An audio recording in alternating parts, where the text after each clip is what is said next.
नमस्कार dear students, Indian Academy Ganganagar के YouTube channel के ऊपर आपका स्वागत है। अपने बात करेंगे आज राजस्थान के लोक देवता के बारे में। लोक देवता एक ऐसा टॉपिक है जो लगभग राजस्थान की हर कंपटीशन के एग्ज़ाम में अपने को पढ़ने को मिलता है, चाहे वो राजस्थान पुलिस हो, पटवार हो, आरएएस हो, सेकंड ग्रेड हो। तो बात करेंगे अपने राजस्थान के लोक देवता के बारे में। लोक देवता का मतलब क्या होता है, देखिएगा। प्राचीन समय में कुछ ऐसे युग पुरुष हुए थे, कुछ ऐसे व्यक्ति हुए थे जिन्होंने बहुत अच्छे कार्य किए थे, नैतिक कार्य, आध्यात्मिक कार्य किए थे, गोरक्षा के लिए अपना बलिदान है वो भी दिया था। तो इसलिए वो साधारण मानव न है होकर वो लोगों के क्या कहलाए थे, देवता, और लोगों के देवता ही होते हैं लोक देवता। लोक देवता में 5 लोक देवता ऐसे हैं जिनको हिंदू धर्म के अलावा अन्य धर्म में भी उसकी पूजा होती है। जैसे मुस्लिम धर्म है, मुस्लिम धर्म में उनको देवता न मानकर उनको पीर कहकर पूजा जाता है, उपासना होती है। तो ऐसे देवता हैं कुल 5 जिनको अपने पंच पीर के नाम से जानते हैं। तो सबसे पहले अपने लोक देवता में बात करेंगे 5 पीरों की। तो आइए देखिएगा 5 पीर कौन कौन से हैं। टॉपिक का नाम है राजस्थान के लोक देवता, और लोक देवता में सबसे पहले अपने बात करेंगे 5 पीरों की। पंच पीर कहते हैं जिसे। 5 पीर कौन कौन से है देखिएगा। पहले हैं गोगा जी, गोगा जी के बाद में है पाबू जी, पाबू जी के बाद में है हड़बू जी, हड़बू जी के बाद में है मेहाजी मांगलिया। मांगलिया इनकी गोत्र थी कर्नल जेम्स टॉड के अनुसार, इसलिए नाम के आगे क्या लगाया जाता है, मांगलिया। मेहाजी मांगलिया है। मेहाजी मांगलिया के बाद में है रामदेव जी। ये 5 पीर है जिनको पंच पीर कहा जाता है। राजस्थान में 5 लोक देवता ऐसे हैं जिनकी मुस्लिम धर्म में भी इनकी मान्यता है। मुस्लिम धर्म के लोग हैं वो इनको पीर कहकर मानते हैं, पीर कहकर पुकारते हैं। तो गोगा जी, पाबू जी, हड़बू जी, मेहाजी मांगलिया, रामदेव जी, ये अपने को याद रखने हैं। एग्जाम में क्वेश्चन कैसे पूछा जाता है, कई बार एग्जाम में ऐसे भी क्वेश्चन आता है कि निम्न में से 5 पीरों में शामिल लोक देव, निम्न में से 5 पीरों में शामिल नहीं है वो लोक देवता अपने को बताना होता है। तो 3 ऑप्शन में तो ये आ जाएंगे, एक अन्य कोई और लोक देवता आ सकता है, जैसे तेजा जी आ जाएंगे, देवनारायण जी आ जाएंगे। तो इनका क्रम अपने को अच्छी तरह पता होना चाहिए कि 5 पीर है कौन कौन से। इनकी एक छोटी सी ट्रिक है, उसके माध्यम से भी आप याद रख सकते हो। गोप्पा है मेरा, तेजा नहीं। गोप्पा है मेरा, तेजा नहीं का मतलब यहां पर क्या होता है, गो से गोगा जी, पा से पाबू जी, है से हड़बू जी, मे से मेहाजी और रा से रामदेव जी। तेजा जी है वो 5 पीरों में शामिल नहीं है। इस बात का अपने को विशेष ध्यान रखना है। बहुत बार एग्जाम में क्वेश्चन पूछा गया है, और जब भी क्वेश्चन आता है तो अधिकांश क्वेश्चन के अंदर ऑप्शन क्या दिया होता है, तेजा जी, और तेजा जी है वो 5 पीरों में शामिल नहीं है। अपने कंफ्यूज हो जाते हैं। कंफ्यूज क्यों होते हैं, तेजा जी के जैसा इतिहास है, बिल्कुल इनके जैसा इतिहास ही गोगा जी का है, पाबू जी का है। क्योंकि तेजा जी गायों को बचाते हुए वीर गति को प्राप्त हुए थे। आपने देखा होगा लाछा गुजरी थी, लाछा गुजरी की गायों को मेर के मीणाओं से छुड़ाते हुए तेजा जी वीर गति को प्राप्त हो जाते हैं। गोगा जी क्या करेंगे, महमूद गजनवी से युद्ध करेंगे, उनसे युद्ध करते हुए वीर गति को प्राप्त हो जाएंगे। पाबू जी अपने जीजा जिंदराव खिंची से युद्ध करते हुए उनकी गायों को बचाते हुए वीर गति को प्राप्त हो जाएंगे। तो अपने को ऐसा लगता है कि तेजा जी है वो भी 5 पीरों में शामिल होंगे, लेकिन ऐसा नहीं है। तेजा जी राजस्थान में 5 पीरों में शामिल नहीं है। अगर क्वेश्चन आता है तो संभावना इसी की रहती है कि ऑप्शन में क्या होगा, तेजा जी। तेजा जी आपको बता दूं सैरिया जनजाति के आराध्य देव कहलाते हैं। सैरिया जनजाति है जो 12 जिला के अंदर निवास करती है 99%, और 12 की भी 2 तहसीलें हैं जिसका नाम है शाहबाद और किशनगंज।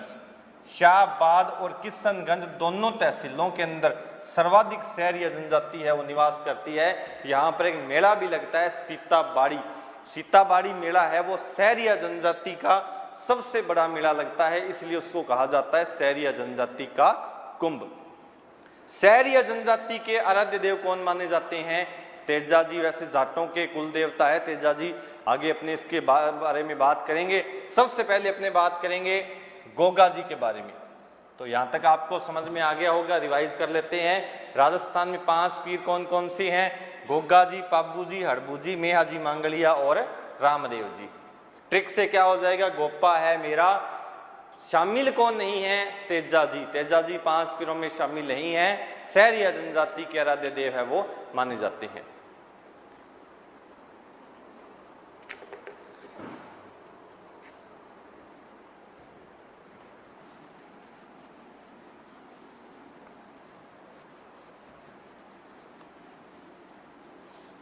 अब देखिएगा,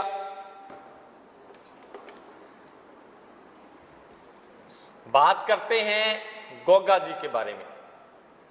गोगा जी का जो जन्म है वो हुआ था 1003 विक्रम संवत को। 1003 विक्रम संवत को तेजा जी का जन्म हुआ। और जन्म स्थल कहां पर होगा?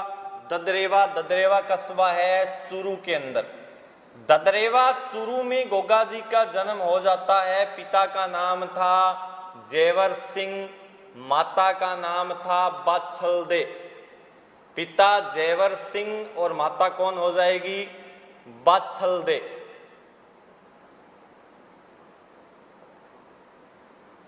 पत्नी का जो नाम है वो था केल्लमदे। और केल्लमदे है वो कोल्लूमंड के राठौड़ बुड्ढो जी की पुत्री थी। यानी कि गोगा जी का ससुराल है वो कोल्लूमंड जोधपुर में होगा। और गोगा जी की पत्नी कौन हो जाएगी? केल्लमदे। और केल्लमदे किसकी पुत्री थी? कोल्लूमंड निवासी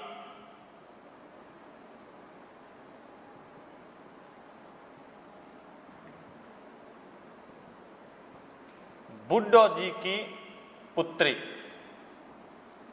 अब देखिएगा बात क्या हुई थी। केल्लमदे का विवाह हुआ था गोगा जी के साथ। और विवाह होने के बाद जस्ट उस समय वो घर आ रहे थे तो कहते हैं भी सांप ने केल्लमदे को डस लिया।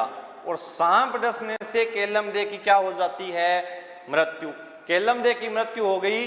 गोगा जी को गुस्सा आ गया और गोगा जी है वो सांपों को मारने लग गए। एक कुंड बना लिया, अग्नि का कुंड, उसमें सांपों को इकट्ठा कर दिया और बहुत सारे सांपों की हत्या कर दी।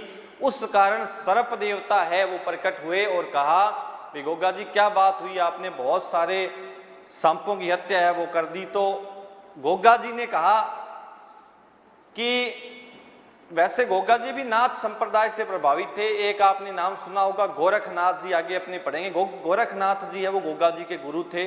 और गोरखनाथ जी की तपस्या से ही जो गोगा जी की तपस्या से ही गोरखनाथ जी को मतलब आमंत्रित किया था और बहुत सारे सांपों की हत्या कर दी थी।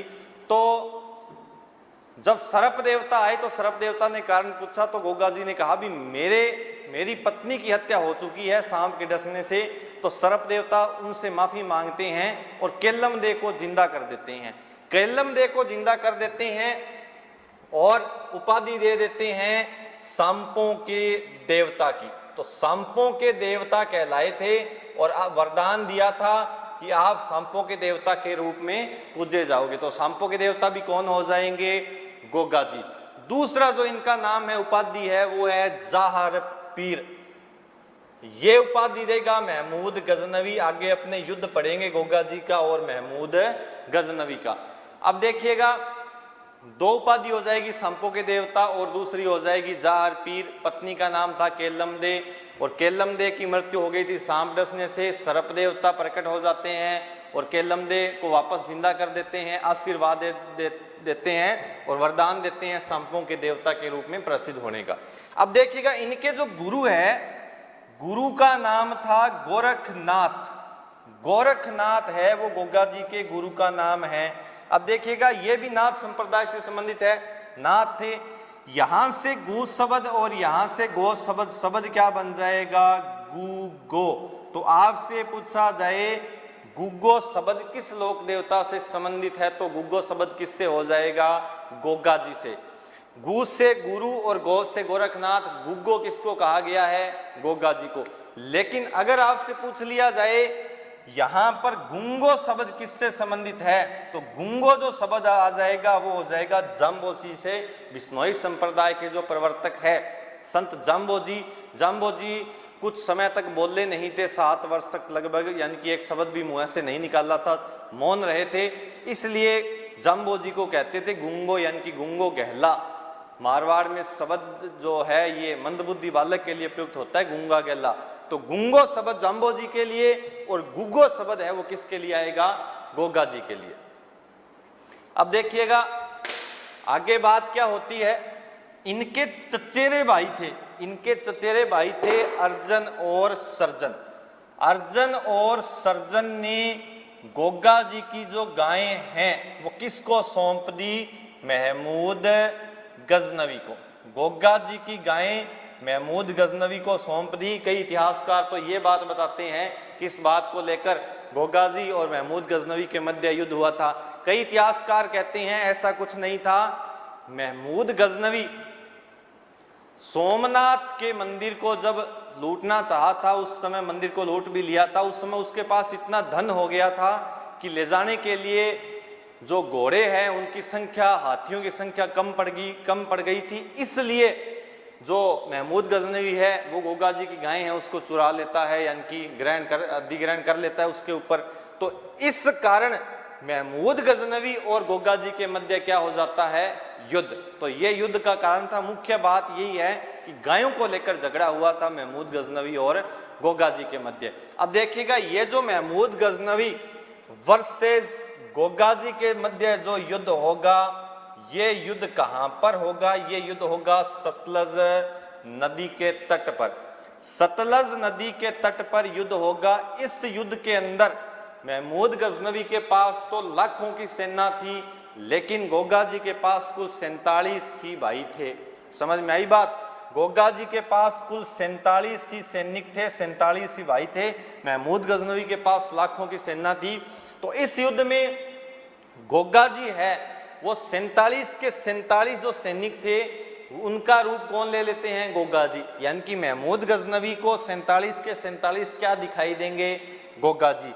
इस बात से बड़ा अचंभित हुआ था महमूद गजनवी, और महमूद गजनवी कहते हैं भाई आप पीर क्या, आप तो साक्षात जाहर पीर हो। तो कहते हैं कि जाहर पीर जो उपाधि है गोगा जी को वो किसने प्रदान की थी, महमूद गजनवी ने। कई बार एग्जाम में पूछा गया है कि जाहर पीर किसे कहा जाता है, तो जाहर पीर गोगा जी को कहा जाता है। जाहर पीर उपाधि किसने प्रदान की, तो जाहर पीर की जो उपाधि है वो महमूद गजनवी ने युद्ध के अंदर प्रदान की थी गोगा जी को। तो 2 उपाधियां हो जाएगी, जाहर पीर और दूसरा जो उपनाम है वो हो जाएगा सांपों के देवता। अब देखिएगा इस युद्ध के अंदर गोगा जी का जो शीश है वो तो गिरेगा ददरेवा के अंदर, और ददरेवा कहां पर है, चूरू के अंदर। शीश गिर जाएगा ददरेवा चूरू में, और धड़ गिरेगी नोहर हनुमानगढ़ के अंदर। धड़ कहां पर गिरेगी, नोहर, और नोहर कहां पर है, हनुमानगढ़ के अंदर। अब देखिएगा शीश गिर गया, शीर्ष गिर गया ददरेवा के अंदर, इसलिए इसको कहा जाता है शीर्ष मेड़ी। तो शीर्ष मेड़ी किसे कहा जाएगा, ददरेवा चूरू को। धड़ गिरी थी नोहर हनुमानगढ़ में, इसलिए इसको कहा जाएगा दुर मेड़ी। तो अगर आपसे पूछा जाए गोगा जी की शीर्ष मेड़ी कहां पर है, तो गोगा जी की शीर्ष मेड़ी है ददरेवा चूरू में, और धुर मेड़ी कहां पर हो जाएगी, नोहर तहसील है हनुमानगढ़ के अंदर। तो ये सारी बातें हैं, मुख्य फैक्ट है युद्ध से संबंधित। युद्ध किन किन के बीच में हुआ था, गोगा जी और महमूद गजनवी के मध्य। महमूद गजनवी क्या उपाधि देंगे गोगा जी को, जाहर पीर की, और दूसरा नाम है गोगा जी का सांपों के देवता, जो सर्प देवता ने इनको वरदान दिया था। इस युद्ध के अंदर गोगा जी का शीश है वो कहां पर गिरता है, ददरेवा चूरू में, और ददरेवा चूरू में गिरता है इसलिए ददरेवा को कहा जाता है शीर्ष मेड़ी। धड़ है वो गिरती है नोहर तहसील हनुमानगढ़ में, और इसलिए इसको कहा जाता है धुरमेड़ी। एग्जाम में पूछा जाएगा कि शीर्ष मेड़ी कहां पर है, ददरेवा चूरू में, धुरमेड़ी कहां पर है, नोहर तहसील हनुमानगढ़ के अंदर। अब देखिएगा सारी की सारी बातें हैं वो संबंधित है गोगा मेड़ी, जिसे दुर्मेड़ी कहा जाता है। दुर्मेड़ी के बारे में अपने बात करेंगे। वर्तमान में इसको नाम दिया गया है गोगा मेड़ी। मेड़ी का जो शाब्दिक अर्थ होता है वो होता है चबूतरा। गोगा मेड़ी के बारे में अपने बात करेंगे। सारा का सारा जो इतिहास है वो है गोगा मेड़ी के बारे में। गोगा मेड़ी का जो निर्माण है वो करवाएगा फिरोज शाह तुगलक। गोगा मेड़ी का निर्माण किसके द्वारा करवाया जाएगा?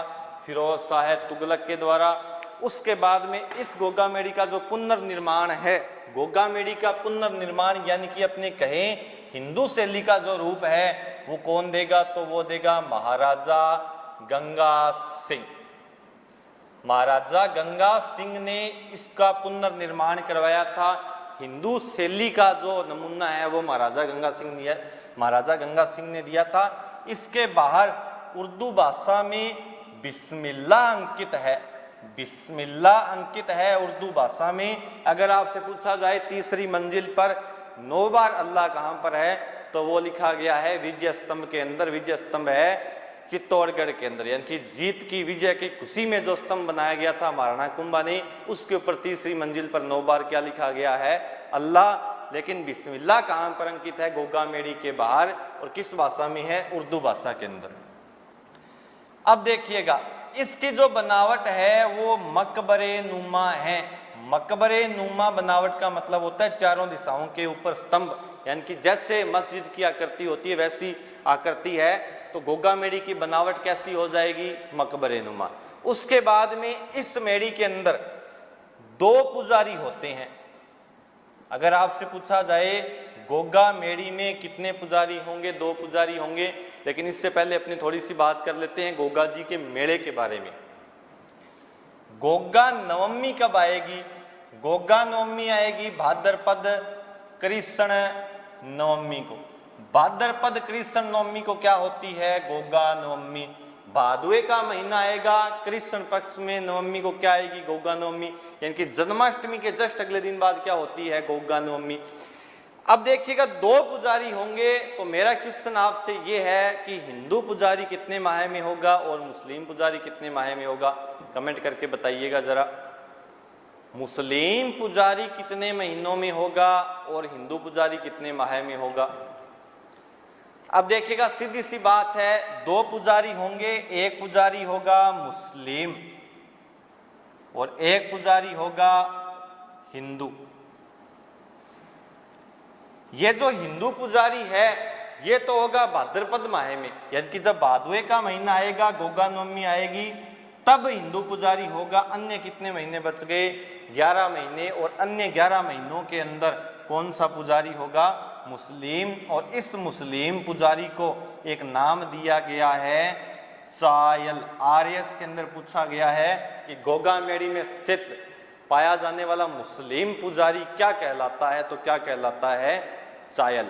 तो ये सारी की सारी बातें हैं गोगा मेड़ी के बारे में। अच्छी तरह आपने को ध्यान में रखनी है। कोई अगर किसी को डाउट हो, समझ में ना आया हो, कोई प्रश्न हो, तो आप कमेंट करके पूछ सकते हो। गोगा मेड़ी का निर्माण फिरोज शाह तुगलक, पुनर्निर्माण कौन करवाएगा? महाराजा गंगा सिंह।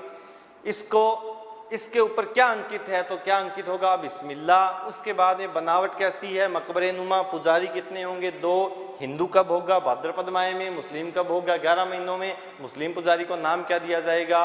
तो चायल कहा जाएगा। गोगा जी का मेला कब लगेगा? भाद्रपद कृष्ण नवमी को। अब देखिए, गोगा जी का जो पशु मेला है इसकी क्या विशेषता है? गोगा जी का पशु मेला कब लगता है? तो पूरे भाद्रपद के माह में चलता है।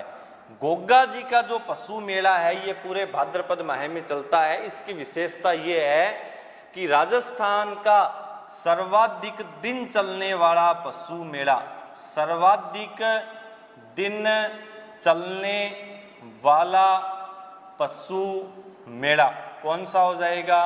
गोगा मेड़ी नौर तहसील हनुमानगढ़ के अंदर। तो ये गोगा जी का मेला है जो पूरे भाद्रपद माह में चलेगा, पशु मेला। लेकिन गोगा जी का जो धार्मिक मेला या गोगा नवमी के बारे में पूछा जाए तो ये कब होगी? भाद्रपद कृष्ण नवमी को। 2 मंदिर के बारे में अपने पढ़ चुके हैं। पहला है शीश मेड़ी, दूसरा है धुर मेड़ी, यानी कि धड़ से धुर और शीश से शीर्ष मेड़ी। गोगा जी का जो तीसरा मंदिर है ये हो जाएगा गोगा जी की ओल्डी। और गोगा जी की ओल्डी कहाँ पर है? सांचौर जालोर के अंदर। गोगा जी की ओल्डी है किलोरियों की ढाणी कस्बा है, और किलोरियों की ढाणी कहाँ पर है? सांचौर के अंदर, और सांचौर को कहा जाता है राजस्थान का पंजाब। ये सांचौर कस्बा है, सांचौर है जालोर के अंदर, और सांचौर को क्या कहा जाता है? राजस्थान का पंजाब। समझ में आ गया होगा यहां तक आपको।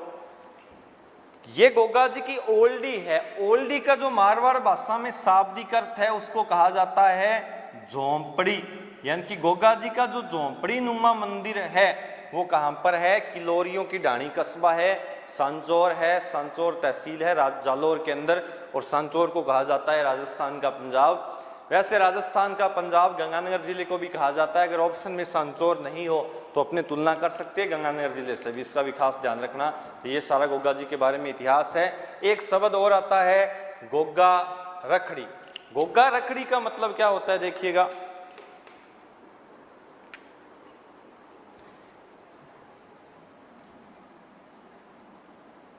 गोगा रखड़ी, गोगा रखड़ी है। गोगा रखड़ी का मतलब होता है किसान हल चलाने से पहले एक धागा बांधते हैं, सुरक्षा कवच बांधते हैं, जिससे कृषि का कार्य बहुत अच्छा हो, भूमि का उत्पादन बहुत अधिक हो। इसलिए उस धागे को क्या नाम दिया गया है? गोगा रखड़ी। रक्षा सूत्र या जो धागा है वो बांधते हैं, इसको कहा गया है गोगा रखड़ी। उसके बाद में गोगा जी का जो वाहन है उसका नाम दिया गया है गोगा बप्पा। गोगा बप्पा है वो गोगा जी के वाहन का नाम था। वैसे नीली घोड़ी बोलते हैं, नीली घोड़ी, या फिर इसको कह सकते हैं गोगा बप्पा। गोगा बप्पा या नीली घोड़ी किनका वाहन था? गोगा जी का। तो इसका आप स्क्रीनशॉट ले सकते हो।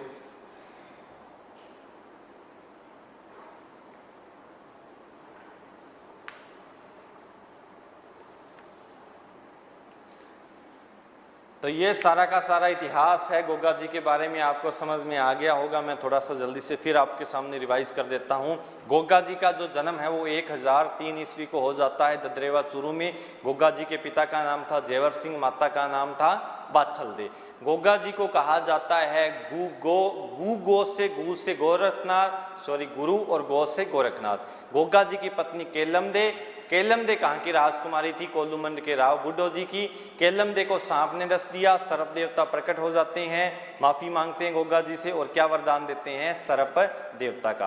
गोगा जी का युद्ध होगा महमूद गजनवी के साथ। गोगा जी के पास कुल 47 ही भाई थे, और 47 के 47 गोगा जी बन गए। और कौन सा वरदान, सॉरी कौन सी उपाधि दी महमूद गजनवी ने? जाहर पीर की। तो जाहर पीर भी किसको कहा जाता है? गोगा जी को। युद्ध हुआ था सतलज नदी के तट पर, और युद्ध के दौरान शीश गिरा था ददरेवा चूरू में, तो वो कहलाएगी शीर्ष मेड़ी। धड़ है वो गिरी थी नौहर हनुमानगढ़ में, तो वो कहलाएगी धुरमेड़ी। अब धुरमेड़ी है उसको कहा जाता है वर्तमान में गोगा मेड़ी। गोगा मेड़ी का जो निर्माण है वो करवाया था फिरोज शाह तुगलक ने। वर्तमान स्वरूप दिया था महाराजा गंगा सिंह ने। बनावट कैसी है? मकबरे नुमा।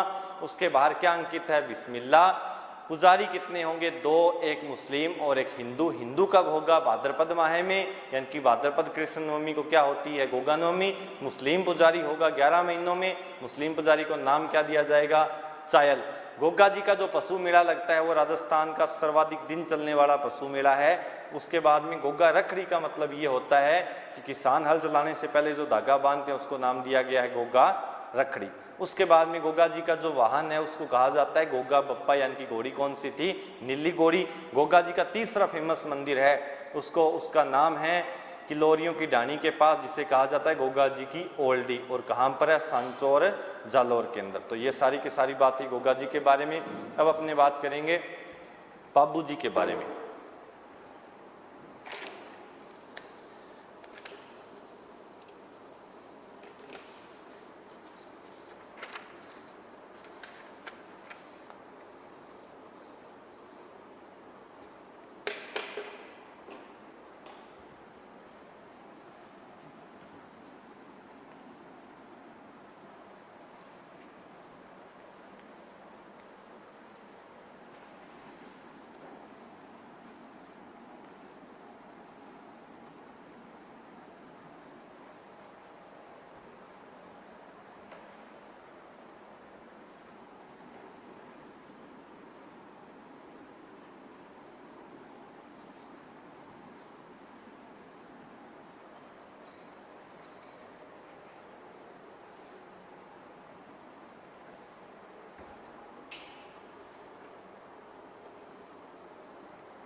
पाबू जी के बारे में अपने बात करते हैं। पाबू जी राठौड़, पाबू जी का जो जन्म है वो हुआ था 1239 को, और 1239 को कहाँ पर हुआ था?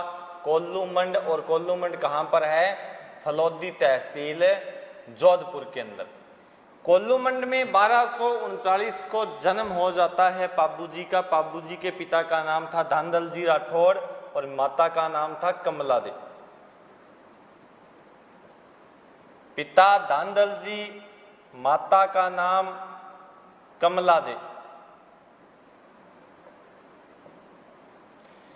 देखिए गुग्गा जी का पाबू जी का जो जन्म है वो 1239 को हो जाता है। पाबू जी के पिता थे धांधल जी, माता का नाम है कमला दे। अब देखिएगा पाबू जी है वो वैसे राव सिंह के वंशज माने जाते हैं। मारवाड़ में शाखा थी, उन्हीं के वंशज है, तो राव सिंह के वंशज कहा जाता है पाबू जी को। दूसरा है लक्ष्मण के अवतार, तो लक्ष्मण के अवतार भी किसे कहा जाता है? पाबू जी को। लक्ष्मण के अवतार इसलिए कहते हैं, कई आध्यात्मिक जो ग्रंथ है जैसे गिरधारी लाल जी मेहड़ा है, उनकी जो वाणी है उसमें कहा जाता है भी पाबू जी का जन्म ऐसे नहीं हुआ था। पाबू जी है, पाबू जी के पिता थे धांधल जी। धांधल जी एक बार गए हुए थे प्रातःकाल स्नान करने, उनको एक परी मिल गई और परी के साथ उनका लगाव हो गया। परी को घर ले आते हैं, महल के अंदर रखते हैं, और इन दोनों से जो संतान उत्पन्न होती है वो कौन थी? पाबू जी। और कई इतिहासकार ऐसे कहते हैं कि इनका जो जन्म है वो जो धांधल जी और कमला दे की कोख से हुआ था, ऐसा नहीं है। तो अपने को तो इतना ध्यान में रखना है कि राव सिंह के वंशज भी माने जाएंगे, और लक्ष्मण के अवतार है वो भी किसे कहा जाएगा? पाबू जी को। इसके पीछे थोड़ी सी कहानी है, मैं आपको बता देता हूँ। देखिएगा जब धांधल जी जाते हैं सरोवर के निकट, तो उसमें से बहुत सारी परी आती है स्नान करने। उसमें से एक जो परी है वो बात करने लग जाती है धांधल जी से, और बात भी आगे बहुत आगे बढ़ जाती है। बहुत आगे बढ़ने पे जो अन्य परी है वो तो वहाँ से विलुप्त हो जाती है, वो अकेली बच जाती है और कहती है भाई अब मेरे पास आपके साथ जाने के अलावा कोई रास्ता नहीं है। तो धांधल जी ने कहा भी बिल्कुल मेरे साथ चलिए, और बहुत बड़े बड़े सपने दिखाते हैं धांधल जी। तो धांधल जी के साथ तैयार तो हो जाती है जो परी या जो अप्सरा है, लेकिन कुछ शर्तें रखती है। और शर्त क्या होती है? कहती है भी एक तो जोधपुर के अंदर एक थंबे का महल बना के देना पड़ेगा, एक थंबे का महल होना चाहिए। उसके बाद में अपने दोनों की जो बातें हैं वो किसी को पता नहीं होनी चाहिए। ये तो कॉमन सी बातें आप सभी जानते ही हो, प्रेम संबंध की बातें हैं वो जितनी प्राइवेसी रखी जाए उतनी अच्छी होती है। तीसरी जो शर्त है वो ये थी कि जब भी आप उस महल के अंदर आओगे मुझसे मिलने, तो दरवाजा खटखटाना पड़ेगा। दरवाजा खटखटाए बिना आप मेरे से मिलने नहीं आओगे। तो धांधल जी ने कहा ये शर्त मंजूर है, क्या दिक्कत है, आप जो कहोगे वैसा ही है। तो कहते हैं परी आ जाती है जोधपुर के अंदर, महल भी बन जाता है, सारा कुछ सही चलता है। अब धांधल जी कमला दे के पास शाम को लेट आते हैं, कुछ ना कुछ चक्कर होता है। कमला दे को भी पता चल जाता है भी मजारा क्या है, क्या मसला है, मतलब आजकल मिलने का समय भी बहुत कम हो गया, ना मेरी बातों पर ध्यान देते हैं, समस्या क्या है, क्यों ना इस बात का भी पता किया जाए। उसी दिन धांधल जी के मन में ये विचार आता है कि रोज दरवाजा खटखटाने का क्या मतलब है, आज मैं सीधा महल के अंदर जाता हूँ बिना दरवाजा खटखटाए। और उसी दिन कमला दे सोचती है ये बात। तो कहते हैं धांधल जी चले जाते हैं, पीछे पीछे कमला दे। धांधल जी को पता नहीं होता पीछे पीछे कमला दे है, और उन परी को भी पता नहीं होगा भी आज दरवाजा खटखटाए बिना आएगा। तो कहते हैं उस महल के अंदर जाते हैं, बिना खटखटाए पीछे से कमला दे आ जाती है, तीनों एक साथ हो जाते हैं। देखते ही जो सीन है वो देखते ही दृश्य देखते ही मतलब अचंभित हो जाते हैं। दृश्य क्या होता है, वहां पर कोई परी नहीं होती, सिंहनी होती है, शेरनी का रूप होता है, और पास में छोटा बच्चा होता है, और वो सिंहनी है, वो सिंहनी वो बच्चा दे देती है धांधल जी को और कहती है भी ये आपकी संतान है, आप इसको संभालना, और ये अवतारी पुरुष बनेगा, इसलिए कहा जाता है लक्ष्मण का अवतार। तो ये सारी की सारी बातें होती है। बाद में धांधल जी घर ले आते हैं और कहते हैं वो जो छोटा पुत्र है वो तो धांधल जी को दे देते हैं, और सिंहनी कहती है पाबू जी को भी मैं आपकी माता हूँ, एक दिन आपको जरूर दर्शन दूंगी। तो कहते हैं कुछ समय बाद पाबू जी जब बड़े होते हैं सपना आता है और वो सिंगनी कहती है कि मैंने घोड़ी के रूप में जन्म लिया है देवल चारनी के घर, जहाँ पर ये जो सारी कहानी है वो आगे क्रिएट होगी, देखिएगा आप। तो बातें क्या होती है आगे देखिएगा। देवल चारनी नामक एक महिला होती है, देवल नाम होता है, चारण जाति होती है, उसको कहते हैं देवल चारनी। और देवल चारनी के जो पति होते हैं उसका नाम था भीमदान। देवल चारनी के पास वो घोड़ी होती है जिसे बाबूजी को सपना आता है कि मैं आपकी माता हूँ। तो ये सारी की सारी बातें आध्यात्मिक है, लेकिन अपने को एग्जाम की दृष्टि से पढ़ना है। देवल चारनी के पास वो घोड़ी होती है और बाबूजी की बहन का नाम था पेमल दे। पेमल दे तेजा जी की पत्नी का भी नाम है, ध्यान रखना। पेमल दे का विवाह हो जाता है जायल नरेश जिंदराव खिंची के साथ। जिंदराव खिंची के साथ विवाह होगा पेमल दे का। पेमल दे का विवाह होने के बाद जिंदराव खिंची है वो इस घोड़ी को पाना चाहते थे और इस घोड़ी का नाम था केसर कालमी। और केसर कालमी घोड़ी है, ये जादुई घोड़ी थी। केसर कालमी घोड़ी को कौन पाना चाहता था? जिंदराव खिंची। जिंदराव खिंची को ये घोड़ी देने से मना कर देती है। जिंदराव खिंची को जब ये घोड़ी नहीं मिलती है तो गुस्सा आता भी है, मैं तो यहाँ बहुत बड़ा रियासत का राजा हूँ, मेरे को इसने घोड़ी देने से मना कर दिया। ये जो देवल चारनी घोड़ी है केसर कालमी है, किसको सौंप देगी? पाबू जी को।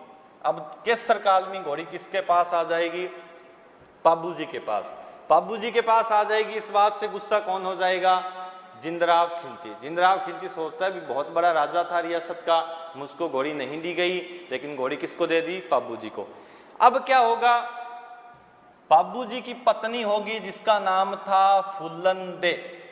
फुल्लन दे या जिसे इतिहास में जानते हैं सुप्यार दे के नाम से। सुप्यार दे यानी कि अच्छा प्यार दे। सुप्यार दे का मतलब यही होता है अच्छा प्यार दे, लेकिन अच्छा प्यार तो अब कहां पर है?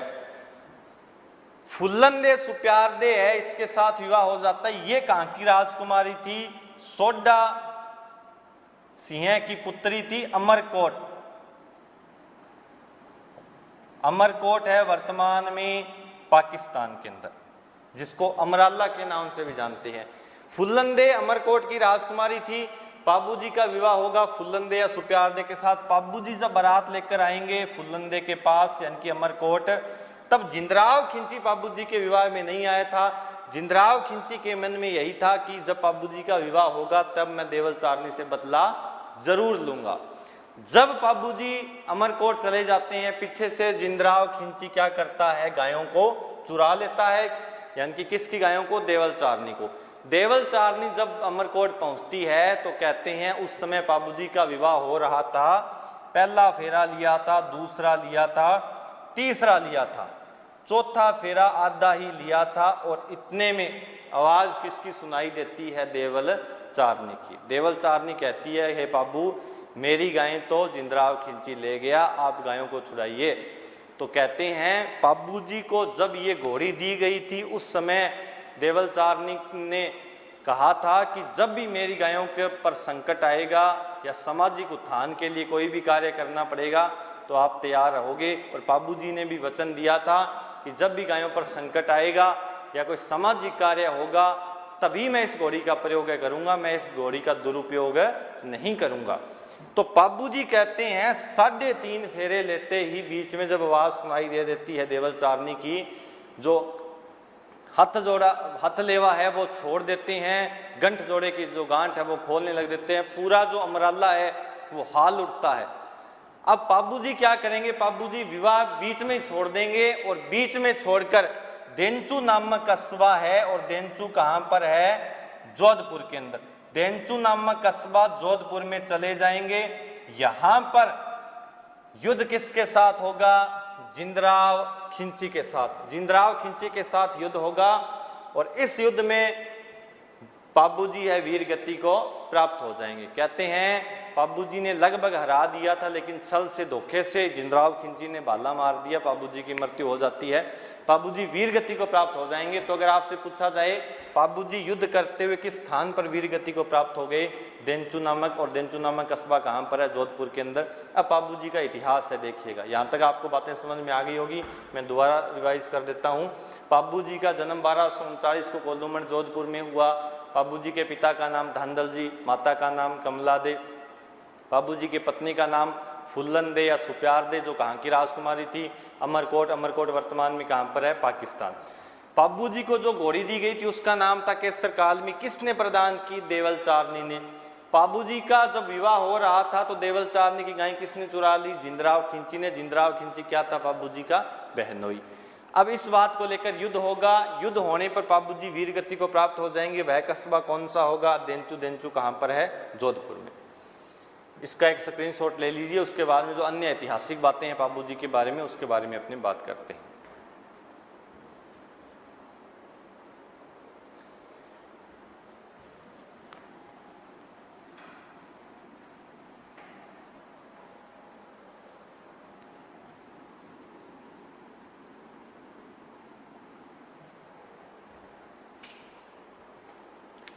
देखिएगा, पाबू जी को मारवाड़ में ऊंट लाने का सर्वप्रथम श्रेय दिया जाता है।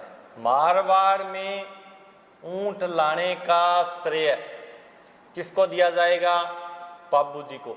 इसलिए पाबू जी को क्या कहा जाएगा, ऊंटों के देवता। ऊंटों के देवता कौन हो जाएंगे, पाबू जी। इससे पहले पाबू जी के बारे में अपने पढ़ चुके हैं। राव सिंह के वंशज,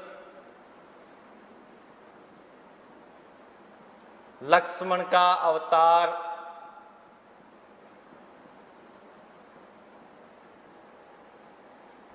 चौथा नाम है हाड़ फाड़ वाले देवता।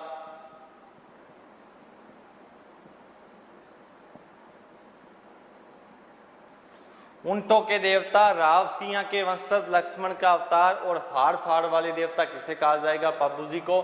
मारवाड़ में ऊंट लाने का श्रेय दिया जाता है पाबू जी को, इसलिए ऊंटों के देवता कौन कहलाएंगे, पाबू जी। लेकिन अगर बात आई ऊंट पालक जाति कौन सी है, तो ऊंट पालक जो जाति है वो है राइका रेबारी। ऊंट पालक जाति है राइका रेबारी। जब ऊंट बीमार हो जाएगा तो उपासना किसकी की जाएगी, पाबू जी की। पाबू जी की उपासना कैसे की जाएगी, ऊंट के बीमार होने पर पाबू जी की फड़ का वाचन किया जाता है।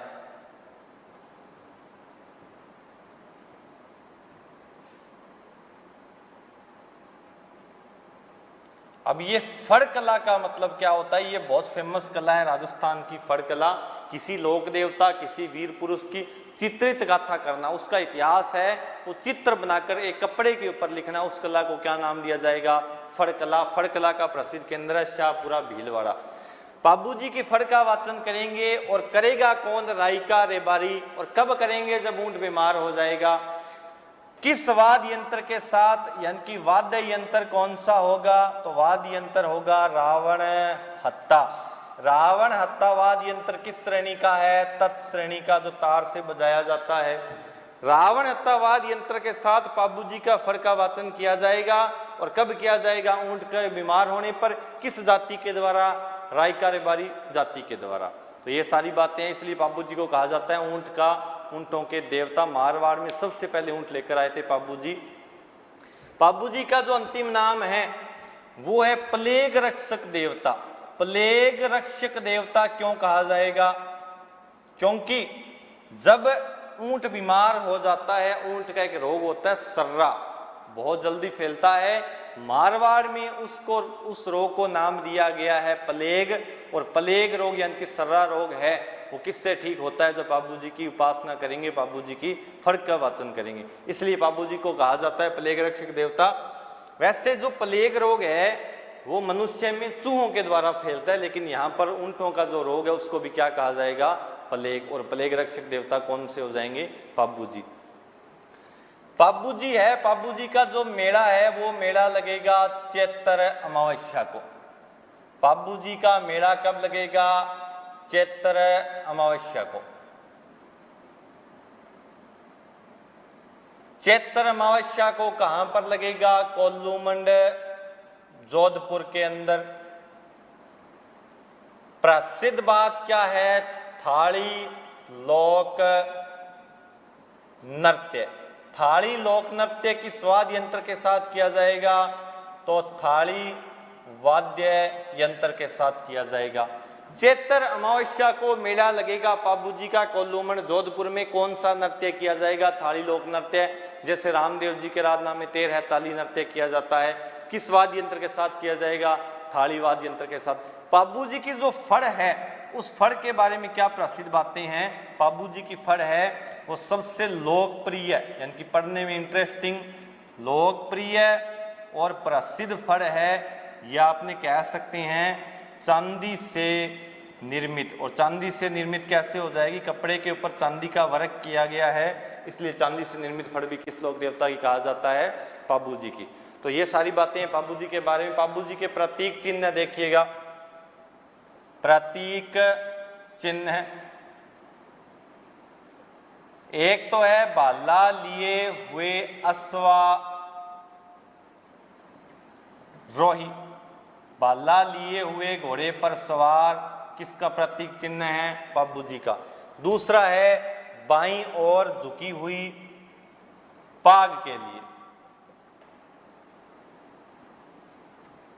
बाईं ओर झुकी हुई पाग के लिए प्रसिद्ध लोक देवता कौन है? तो वो कौन से हो जाएंगे? पाबूजी। अब देखिएगा एक ग्रंथ है प्रसिद्ध जिसका नाम है पाबू प्रकाश। पाबू प्रकाश ग्रंथ के रचयिता है आसिया मोडजी।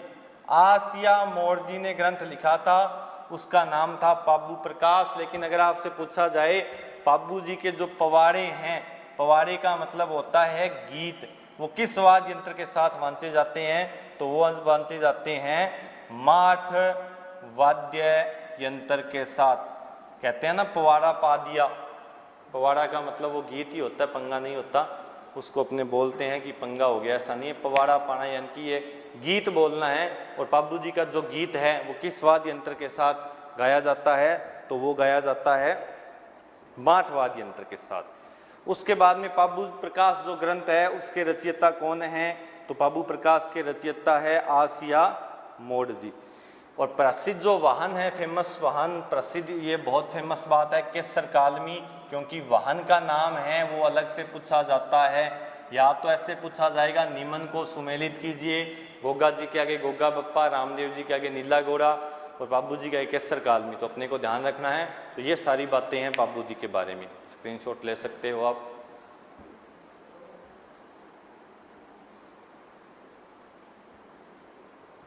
समझ में आ गया होगा? थोड़ा सा एक बार रिवाइज कर लेते हैं, फिर अपने चलेंगे नेक्स्ट लोक देवता के ऊपर। पाबूजी का जन्म 1239 को कोल्लूमंड जोधपुर में हुआ। पाबूजी के पिता का नाम धनदल जी, माता का नाम कमला दे। पाबूजी की बहन का नाम पेम्मल दे। पेम्मल दे का विवाह कहाँ पर हुआ? तो पेम्मल दे का विवाह हुआ जायल नरेश जिंदराव खिंची के साथ। पाबूजी की घोड़ी का नाम केसर कालमी, जो किसने दी थी? देवल चारनी ने। केसर कालमी को लेकर विवाद हुआ। पाबूजी का विवाह हुआ था अमरकोट में, अमरकोट की राजकुमारी फुलंदे के साथ। जब विवाह हो रहा था तो जिंदराव खिंची ने गायें चुरा ली देवल चारनी की। इस बात को लेकर युद्ध हो जाता है। युद्ध किस कस्बे में होगा? देंचू नामक कस्बे में। और देंचू नामक कस्बे में जो पाबूजी है वीरगति को प्राप्त हो जाएंगे। उसके बाद में मारवाड़ में सबसे पहले ऊँट लाने का श्रेय किसको दिया जाता है? पाबूजी को। पाबूजी को ऊँटों के देवता कहा जाता है, प्लेग रक्षक देवता कहा जाएगा, राव सिंह का वंशज कहा जाएगा, और लक्ष्मण का अवतार है वो कहा जाएगा। हाड़ फाड़ वाले देवता भी किसे कहा जाएगा? पाबूजी को। अब देखिएगा पाबूजी का जो प्रसिद्ध मेला है वो लगता है चैत्र अमावस्या को कोल्लूमंड जोधपुर में। कौन सा नृत्य किया जाएगा? थाली नृत्य। थाली नृत्य किस वाद्य यंत्र के साथ किया जाएगा? तो थाली नृत्य थाली नृत्य वो थाली वाद्य यंत्र के साथ किया जाएगा। उसके बाद में दो प्रतीक चिन्ह है, बाईं और झुकी हुई पाग के लिए, और दूसरा है भाला लिए हुए अश्वारोही। पाबूजी की फड़ है। फड़ कला का मतलब आप समझते हो, कपड़े पर किसी लोक देवता का इतिहास लिखना चित्रित सहित, उसको बोलते हैं फड़ कला। फड़ कला के लिए जो प्रसिद्ध केंद्र है वो है शाहपुरा। शाहपुरा है भीलवाड़ा के अंदर। अब देखिएगा पाबूजी की फड़ कब वांची जाएगी? जब पाबू जी की फड़ का वाचन उस समय किया जाएगा जब ऊंट बीमार हो जाएगा। कौन सी जाति के द्वारा? तो वो होगी राइका रेबारी, जो राइका रेबारी ऊंट पालक जाति है। अब देखेगा पाबू जी की फड़ सर्वाधिक प्रसिद्ध है, फेमस है, लोकप्रिय है, सर्वाधिक चित्रित वाली फड़ है, चांदी से निर्मित फड़ है पाबू जी की। तो ये सारी की सारी बातें हैं पाबू जी के बारे में, नोट कर लीजिएगा इसे आप।